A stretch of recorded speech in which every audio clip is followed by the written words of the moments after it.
Assalamualaikum warahmatullahi wabarakatuh. Alhamdulillah, selalu saja kita memuji Tuhan kita Allah yang kita sangat yakini kalau Dia sedang melihat, mendengar, mengetahui semua serat, semua gerak-gerik kehidupan kita. Dia Maha Kuasa, Maha Adil, Maha Kuat, Maha berat siksaannya, dan juga rahmatnya sangat luas. Tidak ada sekutu baginya dalam setiap kegiatannya, dan Dia telah menggantungkan seluruh roda kehidupan ini agar bisa berjalan di muka bumi dengan memuji namanya Alhamdulillah. Maka selalulah ucapkan kalimat ini. Selanjutnya kita panjatkan salam hormat kita penuh dengan rindu dan cinta, penghargaan sepenuhnya, juga ketundukan terhadap syariat yang dibawa oleh manusia terbaik, manusia yang telah disempurnakan jalur nasabnya, fisiknya dan ilmunya oleh Sang Pencipta, manusia yang akan jadi pemimpin anak Adam pada hari kiamat. Siapapun yang mengikuti manusia terbaik ini pasti akan bahagia, tentram hidupnya, karena dia akan mendapatkan solusi terbaik dari setiap permasalahannya di dunia, dan juga dia akan menang dari musuh-musuh yang sedang dihadapi. Karena ini semua tergambarkan dalam kehidupan manusia terbaik ini. Dan juga mengucapkan satu kali salam hormat kepadanya akan dibalas oleh Allah 10 kali tambahan rahmat atau karunia-Nya. Maka sangat wajar kalau kita selalu membacakan salawat dan taslim kepada Nabi besar Muhammad sallallahu alaihi wasallam. Melanjutkan bahasan dosa-dosa besar kita, semoga Allah berkahi. Dosa besar ke-68, merasa aman dari makar atau pembalasan Allah subhanahu wa ta'ala. Banyak orang, saudaraku seiman, yang masih belum meyakini, atau kalaupun ada keyakinan masih belum maksimal kalau Sang Pencipta Allah selalu mengawasinya, mengontrolnya. Umar bin Khattab salah satu orang yang menitip pesan kepada kita tentang masalah itu. Beliau berkata, hisablah diri kalian sebelum kalian dihisab, dan ketahuilah bila matamu ingin melakukan atau melihat sesuatu yang haram, maka Zat yang Maha melihat lebih dulu mengetahui sebelum matamu sampai pada targetnya. Pengawasan Sang Pencipta Allah ini mutlak, dan setiap orang di antara kita digoda oleh syaitan untuk lalai dari masalah ini. Seakan-akan Allah tidak tahu, Allah tidak akan hukum. Selalu dia merasa aman saja, padahal sebenarnya teman-teman sekalian, kalau seseorang itu memuncak padanya nikmat sementara dia dalam pelanggaran atau maksiat, maka itu namanya tadarruj. Tadarruj adalah tahapan azab yang sedang Allah datangkan kepadanya. Ada sebuah hadis Bukhari berbunyi, kalau Allah cinta kepada seorang hamba, maka Allah akan mengujinya dan mempercepat hukumannya di dunia. Artinya dosa-dosanya akan dibersihkan langsung, dan di dunia tentu lebih ringan. Dan siapa yang Allah inginkan keburukan baginya, maka Allah akan tunda siksaannya sampai ia mengakumulasikannya di hari kiamat. Jadi jangan sampai kita lalai, teman-teman sekalian. Mungkin ada di antara kita mengatakan, saya buat dosa sekian tahun kok, kerja di tempat haram, saya berzina, saya foya-foya, masih belum ada hukuman Allah datang. Maka ini hati-hati teman-teman. Kalau seseorang dihukum oleh Allah sementara dia buat dosa, itu bagus sekali. Berarti Allah masih sayang dengan dia. Karena dengan cobaan tersebut, penyakit, gangguan orang, hilangnya benda, apalah ya, yang orang tidak senang misalnya dalam bentuk cobaan dia, maka pembersihan dosa. Tapi kalau tidak bermasalah, tolong baik-baik teman-teman sekalian. Semua umat yang disiksa oleh Allah sebelum kita, semuanya tidak terkecuali. Kaum Ad, kaumnya Nabi Hud, kaum Thamud, kaumnya Nabi Saleh, Fir'aun, kaumnya Nabi Musa, Namrud, dan masyarakat berikutnya kaumnya Nabi Ibrahim. Sebelumnya adalah kaum Nabi Nuh. Semuanya teman-teman sekalian ini, waktu Allah mau binasakan mereka, seminggu, 2 minggu sebelum mereka disiksa, Allah puncakkan nikmatnya. Tubuh mereka sehat, bahkan lebih sehat dari sebelumnya. Mereka punya kekuatan ekstra. Mereka berfoya-foya, tertawa-tawa di sana sini, sampai-sampai mereka menganggap bahwasanya dirinya memang atau berdiri mereka dalam keadaan benar. Sementara Allah membuat orang-orang beriman pada saat itu seperti makin orang yang terkucil. Itu puncak. pada saat akan datang azab, supaya mereka tambah lalai, supaya mereka bertambah lalai. Sebagian ulama salaf, teman-teman sekalian, kalau dalam 1 tahun dia tidak rasakan cobaan atau tidak kena penyakit, maka mereka bermuhasabah. Ada apa ini? Karena nggak mungkin dalam setahun saya nggak buat dosa. Maka mereka jadikan sebagai bahan muhasabah. Apa saja. Sampai mereka menganggap kalau kaki mereka kesentuh batu pun ini adalah pembersihan dosa. Diganggu oleh orang lain, pembersihan dosa. Dan memang kita harus begitu. Ada orang menghibah, ada orang memfitnah, dan jangan pernah mengkhayal teman-teman sekalian, hidup di dunia ini antum semuanya orang akan acungkan jempol. Mustahil itu. Mengkhayal. Walaupun antum sudah sangat luar biasa tutur katanya, sudah tinggi ilmunya, sudah banyak hartanya, banyak bantu orang, tetap saja. Kenapa saya bilang begini? Karena orang yang terbaik di antara kita, Nabi Muhammad SAW, dalam hidupnya diganggu oleh orang. Beliau manusia terbaik. Baru selesai undang orang sahabat untuk jihad, tersebar lagi kata-kata yang tidak enak, gitu kan? Kata-kata yang tidak nyaman ini. Apa ini Muhammad ngajak-ngajak kami jihad? Orang-orang munafik ngomongnya begitu, sampai nggak sebutkan Rasulullah SAW. Tidak ada penghormatan. Tapi di depan Rasulullah mereka bilang, ya Rasulullah, wahai Rasulullah. Di belakang enggak, wahai Muhammad. Apa nih suruh-suruh kita berperang di musim panas? Apa suruh kita begini? Jadi kata-kata tidak nyaman, gitu. Tapi Nabi SAW sabar, ada cobaannya. Beliau pernah membagi harta rampasan perang di Hunain, diberikan kepada para mu'allaf, maka ada orang yang mengatakan, ini tidak adil. Kenapa kok seperti ini pembagiannya? Ini tidak diinginkan wajah Allah, maksudnya tidak ikhlas. Sampai Nabi SAW pun sempat marah waktu itu, tapi raut wajah beliau saat yang berubah sambil mengatakan, kalau bukan Allah dan Rasulnya yang adil, lalu siapa yang adil? Gitu kan?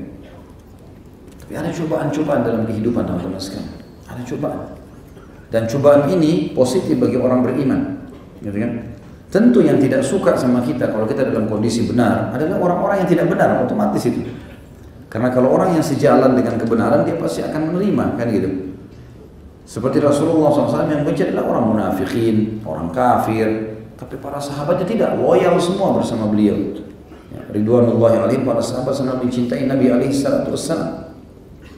Begitu pula dengan para sahabat. Umar bin Khattab, siapa yang tidak kenal dengan ketegasannya, dengan keberaniannya. Tapi kan akhirnya ditusuk oleh Abu Lu'lu'. Ada orang yang tidak senang. Padahal Umar bin Khattab kalau jalan tidak pernah pakai pengawal, cuci bajunya sendiri, gitu kan? Jualan keliling Madinah sendiri. Akhir hidupnya ditusuk. Siapa yang tidak kenal Utsman dan Ali bin Abi Thalib radhiyallahu anhum ajma'in? Dua anak mantu Nabi SAW, yang satu dapat julukan Dzun Nurain, ya. Yang satu diposisikan oleh Nabi SAW seperti posisi Harun di Musa alaihi wassalatu wassalam. Tapi juga mati dibunuh orang, ya kan? Utsman bin Affan dibunuh, nggak ditahu siapa pembunuhnya. Ali bin Abi Thalib keluar dari sholat subuh ditusuk oleh orang. Dan yang tusuk itu uniknya orang yang mengaku muslim, hafal Al-Quran, yang membunuhnya. Dan juga menganggap dirinya ahli ibadah, kena fitnah syaitan. Dia tusuk Ali bin Abi Thalib dan dia mengatakan, saya mendekatkan diri kepada Allah dengan perbuatan ini. Itu naudzubillah, fitnah yang besar. Maka teman-teman sekalian, ada cobaan datang dari Allah Subhanahu wa taala kepada orang beriman, ya. Nah, cobaan ini positif bagi kita kalau kita beriman, akan ada. Maksud saya di sini teman-teman yang saya ingin datangkan, jangan kita berpikir tidak akan ada masalah kalau kita sudah jalan di jalan yang benar. Akan ada masalah kita hadapi. Tapi Allah memudahkan kita untuk melaluinya. Ada saja Allah siapkan perangkat-perangkat, orang-orang, ya, fasilitas-fasilitas yang bisa kita gunakan, yang akhirnya mengeluarkan kita dari masalah itu. Seperti itu. Bukan mustahil orang beriman, orang hafal Quran, kemudian ban mobilnya pecah. Ada banyak orang yang tabrakan meninggal, kan gitu. Tapi kalau misalnya teman-teman sekalian sebaliknya, kita dalam keadaan maksiat dan tidak ada cobaan datang, ini yang masalah. Tadi saya bilang, karena itu malah Allah tumpukan nanti siksaannya di hari kiamat, tentu lebih berat, ya. Salah satu ulama tabi'in pernah meletakkan jari-jarinya di api, sumbu api yang dia pakai di rumahnya, sambil dia mengatakan, rasakanlah ini. Kenapa kau lakukan ini dan itu? Dia bermuhasabah. Dan dalam bahasa, dalam gambaran dia, ini baru api dunia. Bagaimana kalau badanmu dibakar di akhirat? Jadi cobaan-cobaan di dunia ini sebenarnya semuanya ringan untuk dilalui, tapi pasti akan ada cobaan. Gak ada orang seumur hidup gak pernah sakit, gak diganggu orang, gak difitnah. Gak ada orang di antara kita, ada di antara antum yang tidak pernah hilang barangnya? Hah? Hah? Ada yang Masya Allah dari kecil tidak pernah hilang barang? Dilalui, kan gitu. Jadi kita ada cobaan-cobaan itu ada. Yang penting teman-teman sekalian, bahasan kita malam ini, jangan merasa aman dari pembalasan Allah. Lalai terus dalam kemaksiatan. Masuk zina di kamar hotel, kayaknya saya berzina nggak ada masalah, ini enak-enak saja. Keluar, besok buat lagi programnya, syaitan bisikin, buat lagi. Seakan-akan Allah tidak hukum. Allah justru karena sayang sama antum, masih belum dihukum.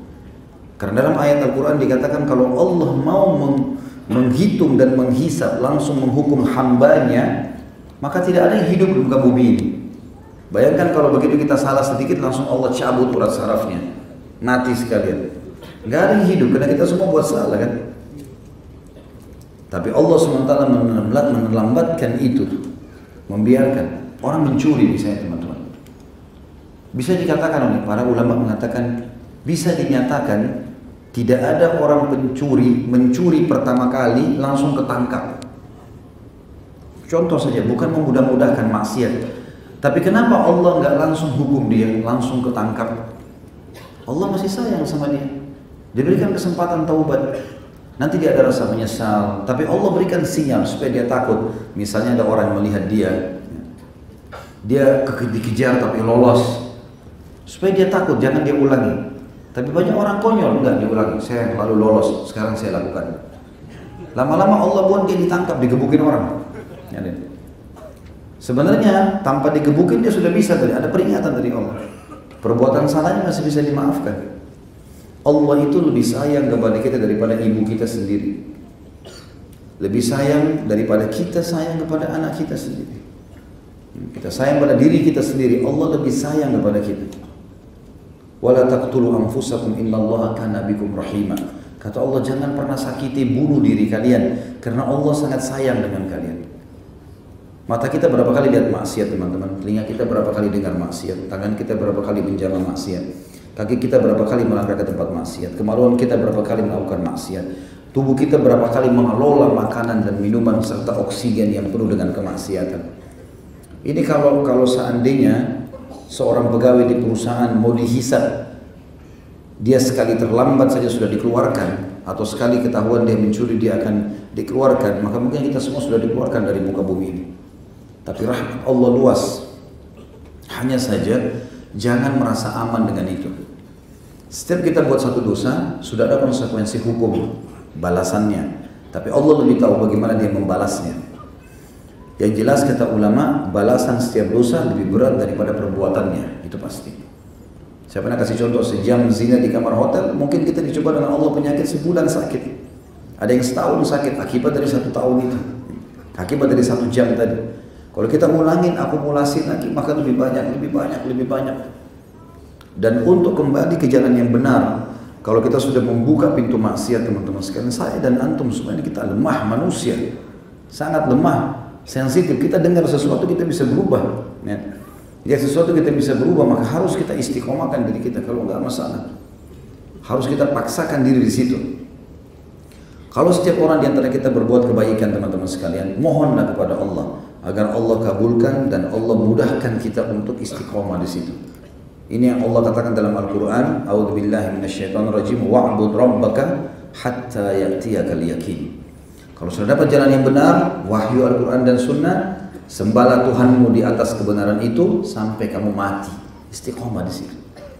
Seperti itulah. Bahasan ini sebenarnya tidak terlalu panjang teman-teman sekalian, tapi dua bahasan yang sangat berdekatan. Dosa besar 68 dan 69. 68 ini berbunyi tentang merasa aman dari makar Allah. Terus lalai seakan-akan Allah tidak akan hukum. Perhatikan apa yang diingatkan oleh Allah SWT dalam Al-Quran. Kita mulai dengan surah Al-A'raf ayat 99. A'udzu billahi minasyaitonir rajim. Fala ya'manu makrallahi illal qaumul khasirun. Tidaklah merasa aman dari azab Allah, melainkan orang-orang yang merugi. Orang-orang yang merugi. Jangan teman-teman berpikir, oh orang-orang kafir enak-enak, foya-foya ke diskotik, mabuk-mabukan, zina, tidak ada cobaannya. Mustahil.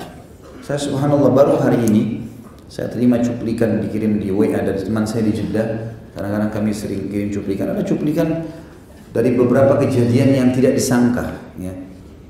Jadi ada longsor yang terjadi tanpa sebab. Mobil-mobil di jalan pada jatuh. Ada bangunan terbakar, rubuh. Tadinya pemadam kebakaran yakin bisa menyiramnya.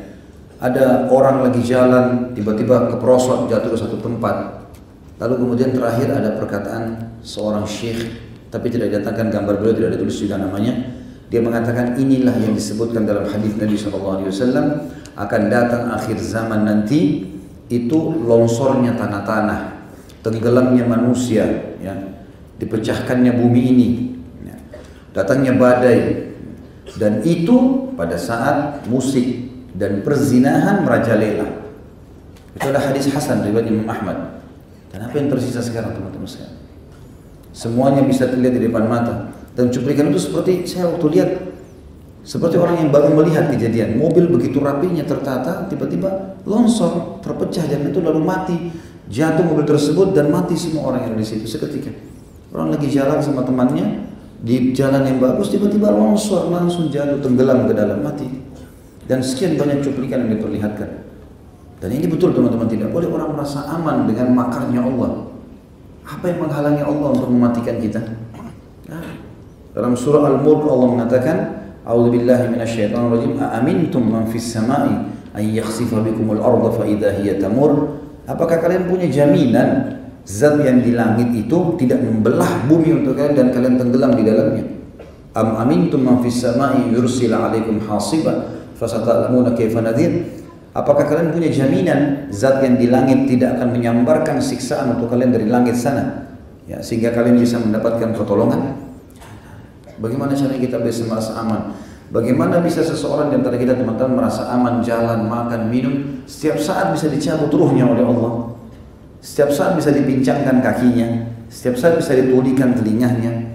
Bagaimana dia bisa mengatur sebuah makar untuk mencelakakan saudaranya muslim atau apalah yang merusak agama ini, kemudian dia merasa aman? Susah sekali ya. Ini hal-hal yang berat sebenarnya, tapi harusnya kita sebagai orang beriman memahami ayat ini, karena Allah SWT mengatakan dan tidak ada yang merasa aman dari azabnya Allah melainkan orang-orang yang merugi. Kata para ulama tafsir, rugi secara fisik, rugi secara ruh, rugi secara segala halunya dunia dan akhirat. Juga dalam surah Al-An'am ayat 44, Al-An'am 44 ini menjelaskan tentang tadi saya bilang, umat-umat sebelum kita yang disiksa oleh Allah, sebelum datang siksa mereka, maka Allah Azza wa Jalla datangkan nikmat melimpah. Hasil panennya makin bagus, makin sehat, makin terbahak-bahak, makin lalai. Ya, seperti banyak kita lihat orang begitu, subhanallah. Nanti ujungnya tiba-tiba tabrakan, tiba-tiba ini, tiba-tiba itu. Allah bilang dalam Al-An'am 44, A'udzubillahi minasyaitonirrajim, hatta idza farihu bima utu akhadnahum baghtah. Al-ayat. Sehingga apabila mereka bergembira dengan sesuatu yang telah diberikan kepada mereka, maka kami siksa mereka dengan sekonyong-konyong. Ya. Tiba-tiba Allah Subhanahu wa taala menyiksanya. Juga ada cuplikan yang dikirimkan kepada kami pada saat itu, saya sempat melihatnya. Jadi ada seorang syekh ceramah tentang masalah ini, menyadarkan umat Islam. Ditantang cuplikan bagaimana umat Islam ibadah di Mekah, ibadah di Madinah, masjid-masjid yang dipenuhi oleh umat Islam, mungkin majelis ilmu seperti ini ya, Masya Allah penuh. Orang-orang dikatakan oleh syekh itu, lihatlah bagaimana orang-orang beriman sebenarnya dalam keadaan tentram. Lalu didatangkan cuplikan, saya pun baru lihat itu. Rupanya ada kamera-kamera yang ditaruh di hotel-hotel di pinggir-pinggir pantai yang mengambil gambar-gambar, gitu kan? Dan diperlihatkanlah beberapa pantai-pantai yang penuh dengan kemaksiatan di Eropa, di Amerika Latin, yang di musim panas mereka bahkan tidak menggunakan pakaian. Tapi alhamdulillah kameranya itu jauh sekali dari atas bangunan tinggi sehingga tidak terlalu kelihatan masalah orang ini terbuka aurat atau tidak, kayak samar. Tapi kelihatan yang sangat jelas bagaimana ombak tsunami itu datang membinasakan mereka. Jadi cuma seperti semut kecil, manusia banyak dihantam dengan ombak tersebut sampai hotel-hotelnya pun rubuh semuanya. tempat-tempat mereka istirahat. Dan ini mungkin orang harus nonton, lihat seperti ini supaya tahu kalau azabnya Allah bisa datang seketika. Karena banyak umat Islam menganggap di waktu dia lowong, kita seperti orang-orang non-muslim itu berlihai-lihai, tempat maksiat kita datangi, akhirnya kita ikut-ikutan, minimal mendengarkan musik-musik mereka atau mengikuti cara-cara hidup mereka, padahal setiap saat bisa datang azabnya Allah. Ayat yang terakhir di dosa besar ke-68 yang diangkat Imam Az-Zahabi, karena beliau angkat cuma 3 ayat saja, adalah surah Yunus ayat 7. A'udzu billahi minasyaitonir rajim. Innal ladzina la yarjuna liqa'ana wa radu bil hayatid dunya wa tama'annu biha wal ladzina hum an ayatina ghafilun. Sesungguhnya orang-orang yang tidak mengharapkan, maksudnya tidak percaya akan pertemuan dengan kami dan merasa puas dengan kehidupan di dunia ini serta merasa tentram dengan kehidupan ini, dan orang-orang yang melalaikan ayat-ayat kami, maksudnya mereka adalah orang-orang yang akan dihukum oleh Allah Subhanahu wa ta'ala. Kita lanjutkan ke dosa besar 69, karena ini bersambung sebenarnya. Masalah putus asa dari rahmat Allah. Pertanyaan dimulai dari dosa besar ini, teman-teman sekalian. Lalu bagaimana kalau saya terlanjur buat dosa, Ustaz? Kita tidak mau kena hukuman dari Allah, tapi saya sekarang bergelimang dosa, bagaimana saya harus lakukan? Maka jawaban kita tentunya jangan putus asa dari rahmat Allah. Kalau kita belum melakukan, jangan lakukan, karena azab Allah bisa datang. Tapi kalau kita sudah terlanjur lakukan dan sekarang mau menyelamatkan diri, maka jangan putus asa dari rahmat Allah. Maksudnya putus asa adalah dia harus yakin Allah akan terima taubatnya, Allah akan maafkan, bisa dia kembali ke jalan Allah. Teman-teman di sini alhamdulillah kita masih bisa bernafas, masih bisa melihat, kita masih bisa merenungi ayat-ayat Allah. Kita sudah seharusnya kembali ke jalan Allah dan tidak boleh putus asa rahmat Allah. Jangan seseorang dari kita mengatakan, saya sudah buat dosa 70 tahun, 50 tahun, saya dulu suka begini dan begitu, apakah Allah masih terima taubat saya? Diterima semuanya.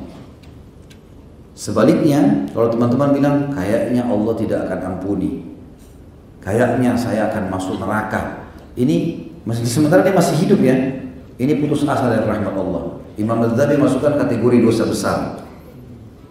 Nggak boleh malah kita sangka buruk sama Allah, seakan-akan Allah tidak akan maafkan, kita tidak akan bisa baik. Saya dulu pezina, apakah saya masih bisa nikah dengan orang beriman? Semua pasti bisa. Tidak ada kata terlambat. Allah melihat sekarang ke depan, bukan sekarang ke belakang. Allah tidak membutuhkan masa lalu kita. Yang Allah mau tahu, taubat nggak? Perbaikin nggak? Dengan banyak motivasi yang dijanjikan oleh Allah Subhanahu wa ta'ala. Janji-janji pahala yang besar kalau orang bertaubat dari dosa-dosanya, gitu kan. Yang penting kita berubah, teman-teman sekalian. Dan dalam berubah ini, gulirkan ibadah itu, langkahkan kaki, mulai menjama Al-Quran, mulai lisan berzikir, mulai kaki melangkah ke masjid, mulaikan. Karena kalau kita tidak memulai, kita stuck di tempat kita seperti kereta yang tidak jalan, maka setiap orang bisa naik ke atasnya. Tapi kalau kereta itu kita jalankan bergulir, yang naik ya sudah. Atau saya kasih ibarat lain begini, kalau kita lagi lomba lari, pertandingan lomba lari, ada musuh kita, kalau kita tetap di tempat, dia akan bisa menguasai kita. Dia bisa lari duluan, dia bisa menghalangi kita. Tapi kalau kita sudah mulai memicu lari, maka rival kita tidak bisa mengalahkan kita kecuali dia lebih cepat dari kita, atau minimal mengimbangi kecepatan kita. Kalau teman-teman mau supaya tidak digoda lagi oleh syaitan atau godaan syaitan jadi lemah, sehingga kita bisa istiqomah jalan Allah, gulirkan. Harus digulirkan. Karena kita kalau sudah mulai berlari, syaitan juga harus berlari. Sudah mulai jadwalkan, sholat 5 waktu, azan saya nggak mau tahu, harus ke masjid. Quran harus saya baca 1 lembar 1 hari. Saya harus ikut di ta'lim, saya harus begini, saya harus begitu. Kita buat program, bergulir. Syaitannya kesibukan, dia sibuk. Dia tidak semudah itu menggoda dibandingkan orang yang lalai. Nah banyak orang vakum ini. Hadir di pengajian, dengarin dia, tapi nggak diamalin. Pulang, ya begitu saja, vakum lagi. Syaitan godain lagi, kendor lagi imannya. Seakan-akan nanti kalau hadir majelis ilmu, ketemu ustadz, baru ngerasa imannya bertambah. Enggak. Kita harus tahu kalau kita diawasi oleh Allah Subhanahu wa ta'ala. Dosa besar masalah putus asa dari rahmat Allah ini Allah sebutkan dalam Al-Quran, dalam surah Yusuf ayat 87. A'udzu billahi minasyaitonir rajim. Innahu la yai'asu min rauhillahi illa al-qaumul kafirun. Sesungguhnya tidak berputus asa dari rahmat Allah melainkan kaum yang kafir. Jadi saya ulangi kembali, dosa besar tadi yang sebelumnya 68 adalah merasa aman dari siksanya Allah. Ini peringatan bagi orang yang sedang mau melakukan dosa, mau melakukan atau sedang melakukan dosa, supaya dia hati-hati karena azab Allah bisa datang. Kalau dia merasa aman berarti dosa besar. Zina misalnya sambil dia berfoya-foya, tidak ada hukuman dari Allah. Zinanya dosa, ini merasa amannya juga dosa sendiri. Kalau dosa besar 69 adalah orang yang sudah terlanjur buat dosa, bagaimana dia harus lakukan? Tidak boleh putus asa dari rahmat Allah. Dia harus berada di dua timbangan ini. Kata Allah SWT dalam surah Yusuf 87, sungguhnya tidak berputus asa dari rahmat Allah melainkan kaum yang kafir. Tentu ada hadis qudsi yang semakna dengan ayat ini adalah hadis yang diriwayatkan Imam Bukhari. Kata Nabi SAW, Allah berfirman, hai anak Adam, kalau engkau datang kepadaku pada hari kiamat membawa dosa sepenuh langit dan bumi, sementara kau tidak menyekutukanku, maka kau akan datangkan juga pengampunan seluas itu untuk membersihkan dosa-dosa. Jadi rahmat Allah sangat luas. Kalau kita sudah melakukan, maka jangan sampai merasa kita tidak akan diampuni. Ada satu strategi syaitan teman-teman sekalian. Alhamdulillah Allah ingatkan saya mau sampaikan itu. Kalau seseorang di antara kita lalai sedang melakukan dosa, begitu selesai melakukan dosa, maka syaitan akan bisikkan putus asa. Saya sudah kotor, saya nggak cocok lagi masuk di pengajian. Saya kayaknya kemarin begini dan begitu, sengaja supaya kita tidak segera bertaubat. Padahal perintah Allah beda, bukan begitu. Dalam ayat Al-Quran dikatakan, kalau mereka mengingat Allah, tadzakkaru, ya, maka mereka langsung kembali. Begitu mereka mengingat Allah, mengingat kalau ini dosa, langsung mereka berhenti. Maka ini yang diperintahkan Allah SWT. Tapi syaitan membuat kita seperti putus asa. Kayaknya nggak mungkin deh, udah terlanjur saya lakukan. Ya. Orang lagi minum khamr, dia tahu itu adalah dosa, segera dia tinggalkan. Tapi syaitan mengatakan sudahlah, sudah terlanjur, supaya tetap dia terjerumus dalam kesalahannya. Maka jangan ikuti waswas syaitan itu. Untuk menganggap diri kita kotor lah, kita sudah terlanjur, lakukanlah, tambah saja dan seterusnya, ini tidak boleh. Ingat selalu teman-teman, konsekuensi hukuman makin sering kita ulangi maka makin berat hukumannya. Beda orang yang zina sekali dengan orang zina 10 kali, orang zina 100 kali akan beda hukumannya. Ayat yang kedua adalah surah Asy-Syura ayat 28 yang bunyinya a'udzubillahi minasyaitonirrajim wa huwal ladzi yunazzilul ghaitha min ba'di ma qanatu al-ayat, dan dialah Allah yang telah menurunkan hujan sesudah mereka berputus asa. Artinya ada orang subhanallah pada saat diuji oleh Allah, dia pikir Allah tidak akan menurunkan hujan, Allah tidak akan sembuhkan penyakitnya, Allah tidak akan mudahkan jodohnya, Allah tidak akan mudahkan dia dapat pekerjaan. Ini semua putus asa, nggak boleh ada. Optimis, yakin. Oh ini mungkin Allah tidak kasih karena Allah sayang sama saya. Mungkin lebih baik saya coba yang lain. Seperti itulah. Nanti kita akan bahas hadis terakhir masalah itu. Kita harus bersangka baik dengan Allah Subhanahu Wa Taala. Pada saat kita sudah mendapatkan sesuatu, inilah yang terbaik. Pada saat kita tidak mendapatkan, berarti ini yang terbaik. Jadi hati kita selalu dalam prasangkaan baik kepada Sang Pencipta Allah Subhanahu Wa Taala. Dalam surah Az-Zumar ayat 53 juga Allah berfirman, a'udzubillahi minasyaitonirrajim, dan ini ayat yang sangat mulia. Kita akan coba lihat ayat ini lengkap karena Imam Az-Zahabi rahimahullah tidak mengangkat ayat ini lengkap. Surah Az-Zumar surah nomor 39 ini ayat 53.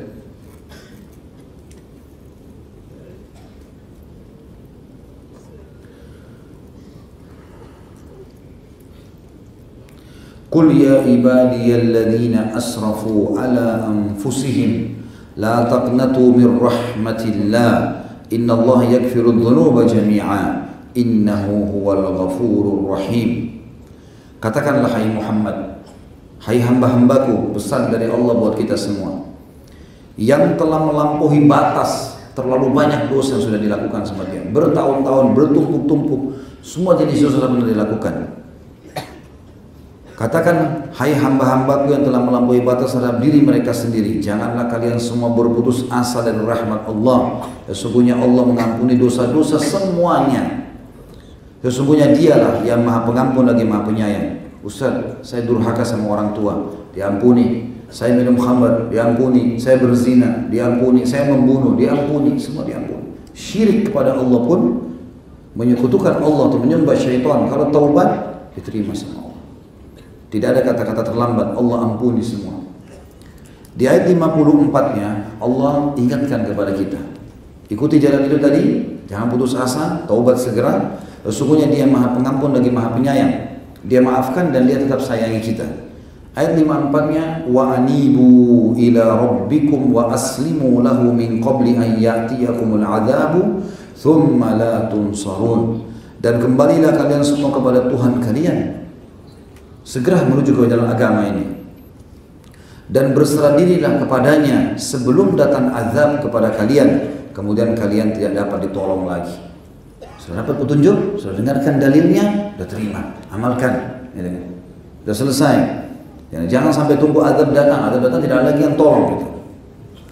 Ayat 55-nya, wattabi'u ahsana ma unzila ilaikum min rabbikum min qabli an ya'tiyakumul adzabu baghtatan wa antum la tash'urun. Dan ikutilah sebaik-baik apa yang telah diturunkan kepada kalian dari Tuhan kalian, Al-Quran dan sunnah Nabi SAW, sebelum datang azab kepada kalian dengan tiba-tiba sedangkan kalian tidak menyadarinya. Ayat 56, antakula nafsun ya hasrata ala ma farrattu fi jambillahi wa in kuntu laminas sakhirin. Supaya jangan ada orang yang mengatakan, amat besar penyesalanku atas kelalaianku dalam menunaikan kewajiban terhadap Allah, sedangkan aku sesungguhnya termasuk orang-orang yang memperolok-olok agama Allah. Jadi nanti hari kiamat ada orang yang mengucapkan itu, coba seandainya dulu ya saya sholat, coba saya hadir di majelis ilmu, coba begini dan begitu. Syaitan itu selalu berusaha teman-teman sekalian. Kayak misalnya orang hadir di majelis ilmu, bukan intinya masuk hadir satu kali, intinya istiqomah enggak. Kalau hadir sekali kita bisa rasakan keimanan. Bagaimana kalau seandainya kita hadir setiap saat? Maka akan bertambah terus, gitu kan? Nah, syaitan biasa hiasi kita. Sudahlah, kan kemarin sudah tahu, oh majelis di Blok M itu begini, bahasanya itu, ya sudahlah, gitu kan? Tidak apa-apa lah, saya nanti Rabu depan lagi, itu tunda sendiri. Untuk apa ditunda-tundain? Nanti akan ada penyesalan teman-teman sekalian. Penyesalan, walaupun kita dengar dari teman kita beda kalau kita hadir di majelis ilmu, minimal dapat keutamaannya, fadilahnya. Gitu. Berapa banyak saya dapat informasi yang masuk ke saya dari teman-teman kita yang tinggal di luar negeri, orang Indonesia, ikuti ceramah kita di YouTube, berharap bisa hadir sekali kayak antum hadir sekali. Mau datang di majelis secara langsung, gitu. Karena mereka merasakan pada saat dengar di YouTube ada manfaatnya. Alhamdulillah bisa hadir gampang, apalagi penduduk Jakarta sangat dekat. Ya. Ada kendaraan, ada transportasi. Jangan datang penyesalan teman-teman sekalian. Masjid, berapa kali masjid kita lewatin teman-teman yang butuh bantuan? Berapa yang antum bantu? Syaitan bisikin, itu masjid ada bid'ahnya enggak? Kan urusan antum itu. Kan urusan antum itu. Kalau antum tahu betul-betul sudah tahu itu masjid memang ada perbuatan yang haram dalam agama itu lain. Atau untuk kegiatan haram, tapi masjid dipakai sholat 5 waktu akhir. Sangka baik, sumbang saja gitu. Kan urusan antum itu. Ada orang miskin minta, ini masih kuat. Oh itu anak pinjaman. Oh ini begini. Malah dapat dosa. Sudah enggak sedekah, sangka buruk lagi. Ini pepatah bahasa Arab berbunyi akhashafat wa su'akila. Dua keburukan dilakukan sekaligus. Orang Arab dulu memberikan perumpamaan begitu sampai menjadi sebuah masal, sebuah perumpamaan. Jadi kalau ada penjual kurma, dia taruh di tumpukan depannya bagus. Kalau orang beli dikasih yang buruk sama dia, khashaf namanya, kurma kering. Kemudian pada saat dia timbang, dia curang lagi timbangannya. Jadi bertumpuk dua keburukan. Apakah sudah kurma kering lalu timbangannya curang lagi? Ini dijadikan perumpamaan untuk orang yang menggabungkan dua keburukan. Sudah nggak bantu, nilai buruk lagi orang, sangka buruk. Ini tidak baik teman. Sifat orang munafik juga ya. Mereka di zaman Nabi SAW begitu. Kalau Nabi lagi bilang jihad, waktu itu hari mau perang Tabuk, Nabi panggil jihad, peperangan. Jauh nih, ada sahabat datang bawa semua harta yang dia miliki emas, perak, ditaruh di kain yang besar, dipikul sama dia, berat sekali. Masuk ke masjid, taruh depan Nabi SAW. Ya Rasulullah, ini yang saya punya. Saya mau sedekah. Apa kata orang munafik dalam majelis itu? Riya. Mereka sudah tidak nyumbang caci maki orang. Tidak ikut cumbang, tapi mereka bisik-bisik. Tuh lihat riya tuh. Bawa-bawa. Rasulullah yang suruh bawa ke depan. Masa orang setiap kali ibadah depan orang dikatakan riya? Sekarang kan di majelis ilmu begini harus hadir dilihat oleh orang. Saya bicara harus dilihat oleh orang. Orang pergi haji dilihat oleh orang. Tidak semua ibadah bisa kita sembunyikan. Tinggal bagaimana kita kontrol kan. Tapi itu sifat orang munafik. Dia tidak berbuat, dia sangka buruk. Enggak lama kemudian ada sahabat datang, saking miskinnya, dia bawa satu wadah kecil, isinya cuma berapa butir kurma. Lalu kemudian dia mengatakan, ya Rasulullah, hanya ini saya punya. Orang munafik nyetuk lagi tuh. Ya.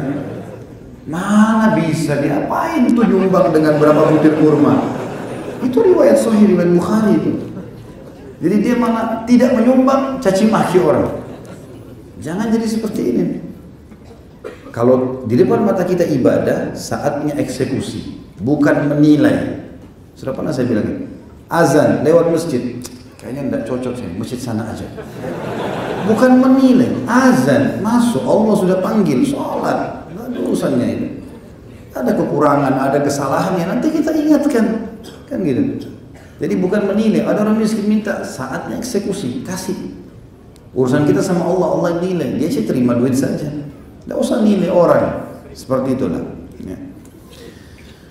Kemudian hadis dalam penutupan dosa besar ke-69 ini yang diangkat oleh Imam Adz-Dzahabi rahimahullah adalah hadis yang diriwayatkan oleh Imam Muslim dalam kitab Sifatul Jannah nomor 2877, Abu Dawud dalam kitab Al-Janaiz nomor 2389. La yamutanna ahadukum illa wa huwa husnul dhanni billah. Jangan pernah salah seorang di antara kalian, kata Nabi SAW, meninggal dunia melainkan dalam keadaan bersangka baik pada Allah. Ustaz, saya sudah beristighfar sekian tahun, Allah terima enggak ya? Harus sangka baik, Allah sudah terima. Saya sholat bisa diterima enggak? Sudah penuhi syarat atau rukun, sudah penuhi sangka baik sama Allah. Bahkan puncak keyakinan seorang hamba sama Allah kalau dia mengatakan saya sudah ibadah, Allah akan terima. Saya melanggar, Allah akan hukum. Nggak ada keraguan. Orang beriman mati masuk surga, orang kafir mati masuk neraka. Nggak ada keraguan sama sekali. Sudah harus kita begitu. Karena memang Allah yang sampaikan begitu. Maka kita harus berpegang dan bersangka baik dengan Allah Subhanahu Wa Taala. Sama juga kalau kita taubat, saya sudah menjalankan syaratnya, sudah istighfar, sudah taubat, diterima nggak? Sudahlah, diterima. Selesai urusan. Gitu ya. Yang jelas teman-teman sekalian, kita sedang berhadapan dan berhubungan dengan Sang Pencipta Allah. Dan kita sama sekali tidak berhubungan dengan manusia-manusia ini. Ya. Jadi tugas kita adalah berhubungan dengan Allah Subhanahu Wa Taala. Allahu a'lam. Baik, ini bahasan kita. Allahu a'lam. Mungkin begitu saja. Kita tutup dengan doa kepada semoga Allah SWT memberkahi majelis kita dan dijadikan sebagai tambahan amal kita pada hari kiamat. Tidak pernah kita lupa berdoa kepada Allah agar semua dosa yang pernah kita lakukan dan kedua orang tua kita, seluruh kerabat kita agar diganti menjadi pahala dengan kemahamurahannya. Dan selalu kita berdoa agar Indonesia, negara kita yang tercinta ini menjadi negara yang aman, tentram, damai. Seluruh rezekinya dibukakan oleh Allah SWT, seluruh utangnya terlunasi dengan kemahamurahannya Sang Pencipta Allah. Dan seluruh umat Islam berada di bawah naungan ukhuwah Islamiyah, diangkat perselisihan di antara mereka. Dan juga mereka berada di bawah naungan ilmu syari yang benar dan iman yang benar. Serta juga Allah Subhanahu Wa Taala menjadikan mereka semua menjadi penyebab hidayahnya orang-orang non-muslim di Indonesia ini. Dan juga semoga seluruh wilayah Indonesia diberikan pemimpin muslim yang adil, yang kembali kepada Al-Quran dan Sunnah, dimulai dari jajaran pemimpin presiden sampai kepada jajaran pemerintahan ya, yang terkecil pun di negara kita ini, semuanya dimudahkan oleh Allah untuk menjalankan amanahnya dengan baik dan juga diberikan hidayah supaya bisa menjalankan agama Allah dan menerapkan dalam hidup mereka. Dan semoga Indonesia menjadi contoh bagi negara-negara yang lain. Tidak pernah lupa kita doakan saudara kita di Palestina, di Syria, di Yaman, di Irak, di Myanmar, di Ahsa, di manapun mereka berada sedang tertindas. Semoga Allah ikhlaskan niat mereka, terima para syuhada mereka, mudahkan Islam di tangan mereka dan tangan kita semua, dan semoga Allah partisipasikan kita bersama mereka di pahala, baik dengan doa, dengan harta juga dengan jiwa kita. Dan semoga Allah dengan kemahamurahannya menyatukan kita semua di surga firdausnya tanpa hisab. sebagaimana ia satu di majelis ilmu yang mulia ini. Kalau benar pasti dari Allah, kalau ada salah pasti dari saya, mohon dimaafkan. Subhanakallahumma wa bihamdika asyhadu an la ilaha illa anta astaghfiruka wa atubu ilaik. Wassalamualaikum warahmatullahi wabarakatuh.